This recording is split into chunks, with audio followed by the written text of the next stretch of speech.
નમસ્તે વિદ્યાર્થી મિત્રો, હું છું ભાર્ગવ લાઠિયા. સ્વાગત છે તમારું ફરી પાછું એક વખત આપણી આ યુટ્યુબ ચેનલ ઉપર એજ્યુકેશનલ એક્સપર્ટ. મિત્રો, આ લેક્ચરની અંદર આપણે ધોરણ 8માં વિષય ગુજરાતીમાં પ્રકરણ 2 સાયકલ સવારીની ખાટી મીઠી, બરાબર, કે જેના લેખક છે મનસુખ સલ્લા, જેનો એક વિડીયો ઓલરેડી આપણે જોઈ ગયા છે. સ્વાધ્યાય પોથી આપણે પૂરીએ છીએ, બરાબર છે, જેમાં પ્રશ્ન લગભગ 5 સુધીના આપણે છે તે સોલ્યુશન કરી ચૂક્યા છીએ. ચલો તો આગળ વધીએ પ્રશ્ન 6 થી. પ્રશ્ન 6, 5-6 વાક્યની અંદર ઉત્તર લખો, જેમાં પહેલું છે કે કઈ કઈ ઘટનાઓ લેખકના બાળપણને મહિમામય બનાવે છે.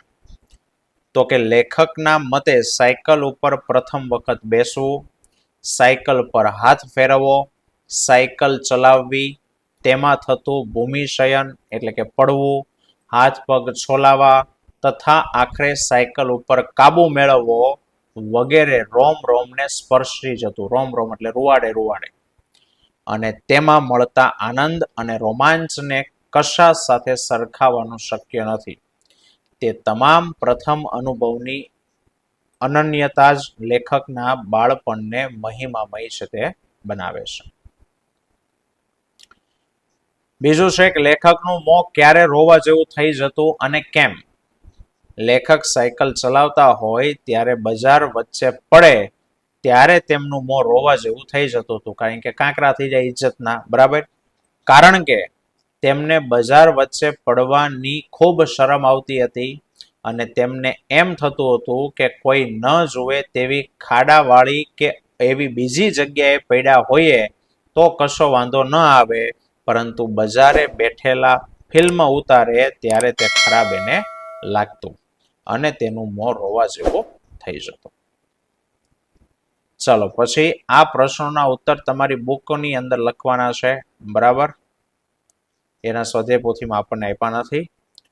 ચલો 8મું છે ખરા સાચા અર્થની સામે ખરું કરવાનું. કે સાયકલનું એકાદ અંગ તો ઘવાયેલું હોય એનો અર્થ શું થાય? તો કે સાયકલનો એકાદો સ્પેર પાર્ટ તો બગડેલો જ હોય.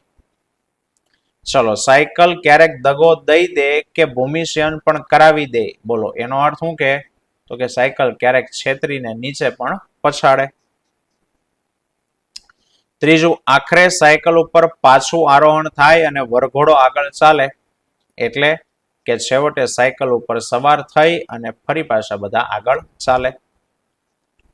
ચોથું, સાયકલ ચલાવી એ જ આજે ન ગણ્ય ઘટના લાગે, એટલે કે સાયકલ ચલાવી એ જ આજે મામૂલી ઘટના લાગે. પાંચમું, સાયકલની આડોડાઈ જેવી તેવી નહોતી, એટલે કે સાયકલ ચલાવવી એ જેવી તેવી વાત ન હતી.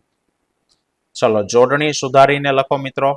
તો અહીંયા તમને આપેલું છે, બરાબર, તમે સ્ક્રીનશોટ એનો પાડી લો. 15 જોડણી સુધારવાના પ્રશ્નો આપેલા છે, બરાબર.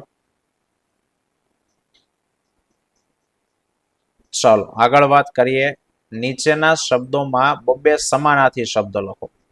તો આશ્ચર્ય, તો આશ્ચર્ય એટલે નવાઈ લાગવી, અચંબો. પછી બીજું અદ્ભુત, અદ્ભુત એટલે આશ્ચર્યકારક, અલૌકિક. ત્રીજું છે આખરે, તો આખરે નું સમાનાર્થી થાય અંતે, છેવટે, છેડે. કઠિન એટલે અઘરું, મુશ્કેલ. સંતોષ એટલે તૃપ્તિ, સુખ. લાહવો એટલે કે લહાવો, ઓરિતો, આનંદ, બરાબર. નદી, સરિતા, શેવલિની. પરવા એટલે દરકાર, ગરજ. વટ એટલે ટેક, પણ. અને જરાક એટલે કે થોડુંક, લગાર. વિરોધી શબ્દ, ઉગતું તો આથમતું, સ્મરણ તો વિસ્મરણ, ભાગ્ય દુર્ભાગ્ય, વાહલું તો દવલું, કાઠું તો નરમ, મુખ્ય તો ગૌણ, ફરજિયાત તો મરજિયાત, કમેળ તો સુમેળ અને કોરું તો ભીનું. રેડી? આ વિરોધી શબ્દ. ચલો શબ્દ સમૂહ માટે એક શબ્દ આપવાનો. કણસલા ગુંદીને અનાજ કાઢવાની જગ્યા તો ખાળાવાડ. ભાગોળ આગોળનું મેદાન એટલે પાદર. કોઈ પણ વસ્તુ કે વ્યક્તિને જમણી બાજુ રાખીને આસપાસ ફરવું એ પ્રદક્ષિણા. સરખી ઉંમરનું હોય એને સમવયસ્ક કહેવાય. પાંચમું, કોઈ પણ વસ્તુ વાપર્યા બદલ આપવાનું નાણું એને કહેવાય ભાડું. જેની ઉત્પત્તિ કે વપરાશ ઘરમાં જ હોય એવું તો એને ઘરગથ્થુ કહેવાય. સાતમું, લોખંડને આકર્ષવાના ગુણધર્મ વાળું એક દ્રવ્ય એટલે લોહ ચુંબક. આઠમું, સૂક્ષ્મ જીવોનો ચેપ લાગેલું સેપ્ટિક. છાબડા ઘાટનું લોઢાનું એક પાત્ર તો કે તગારું.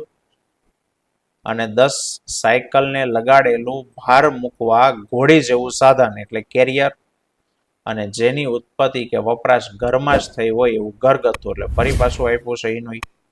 રેડી? ચલો 13 છે રૂઢિપ્રયોગનો અર્થ આપો અને એનું વાક્ય પ્રયોગ કરવાનો. ફિલ્મ ઉતારવી એટલે ફજેતી થવી. કે વર્ગખંડમાં નવા કપડાં પહેરીને સ્ટાઇલમાં ચાલતા રાહુલનો પગ લપસતા બધાએ તેની ફિલ્મ ઉતારી. બીજું, પેટમાં શેરડા પડવા એટલે કે બીકના મારે ચોંકી ઉઠવું. કે મેળામાં ઊભા ચકડોળમાં પહેલી વાર બેઠેલી જમનાને ચકડોળ ગોળ ફરી અને નીચે આવે ત્યારે પેટમાં શેરડા પડતા હતા. ત્રીજું, મેળ કરવો એટલે સંપ કરવો. બંને ભાઈઓએ મેળ કરી અને આખું ખેતર એક જ દિવસમાં ખેડી નાખ્યું. તમે ગમે વાક્ય બનાવી શકો, બરાબર, પણ આ મેળ કરવો એવો શબ્દ અંદર આવવો જોવે. દરેકમાં વાક્ય પ્રયોગ ગમે લખી શકાય. ચોથું, નજર ફેંકવી મીન્સ કે દૂર સુધી જોવું. જમીન ઉપર પડેલી ₹500ની નોટ ઉઠાવતા પહેલા ચારેય બાજુ નજર ફેંકી. ચલો 14મો છે કે નીચેના રૂઢિપ્રયોગ માટે પાઠમાં વપરાયેલું વાક્ય શોધી લખો અને એના જેવું નવું વાક્ય બનાવો. જેમ કે દગો દેવો, તો એના જેવું ચોપડીમાં વપરાયેલું છે છળ કપટ કરવું, વિશ્વાસઘાત કરવો. પાઠનું વાક્ય એવું છે આખું કે સાયકલ ક્યારેક દગો દઈ દે, ભૂમિશયન કરાવી દે, પણ ઘંટડી ભાગ્યે જ બે વફા નીવડતી. અને તમારું વાક્ય એટલે કે આપણે બનાવીને લખવાનું એ કે સંપતરાયને તેમના સગાભાઈએ દગો દઈ અને બધી સંપત્તિ લઈ લીધી. ચલો, વાત વાતમાં વાંકું પકડવું એનો અર્થ થાય માઠું લાગવું, ખોટું લાગવું. તો પાઠનું વાક્ય છે કે દરેક સાયકલનું એકાદ અંગ તો ગવાયેલું હોય જ અને એટલે ચલાવતી વખતે વાત વાતમાં વાંકું પડે. અને આપણું વાક્ય કે ભાઈ નીપાને તેની સાસુ સાથે વાત વાતમાં વાંકું પડે. ત્રીજું, વટ પડવો, રોફ જમાવો. પાઠનું વાક્ય છે કે બે હાથ હેન્ડલ પરથી લઈ લીધા પછી સાયકલ ચાલતી રહે અને તે જરાક મોટા થયા પછી વટ પાડવાનું એક બીજું માધ્યમ છે તે હતું. આપણું વાક્ય કે ભાઈ વિદેશ જઈને ખૂબ ધન કમાઈને આવેલા મિનેશભાઈનો સમાજ ભવનના દાતા તરીકે સ્નેહ મિલનમાં ખૂબ વટ પડ્યો. ભરી પીવું, ન ગાંઠવું, ન ગણવું. કે એ માટા પથ્થર ખાડા ધૂળના દફાની મૂંઝવણ તો ખરી જ, પરંતુ એમ જોખમને ભરી પીવાની બે સવારની તૈયારીઓ છે તે હોય. આપણું વાક્ય, મારો પિતરાઈ ભાઈ પ્રિતેશ તો વ્યસન કરવામાં મારા કાકા કાકીને ભરી પી ગયો. ચલો, શબ્દનો અર્થ ભેદ લખવાનો છે. તો એમાં આજ એટલે આજે અથવા ચાલુ દિવસે. અને બીજું છે આ જ એટલે કે આની સિવાય કોઈ નહીં, આ જ વસ્તુ. બીજું છે પહેલા એટલે પ્રથમ અને બીજું થાય પહેલા એટલે પૂર્વ, એની આગળનું.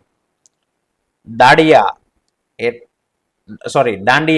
એટલે દાંડી, દાંડી પીટનારા એને દાંડિયા કહેવાય.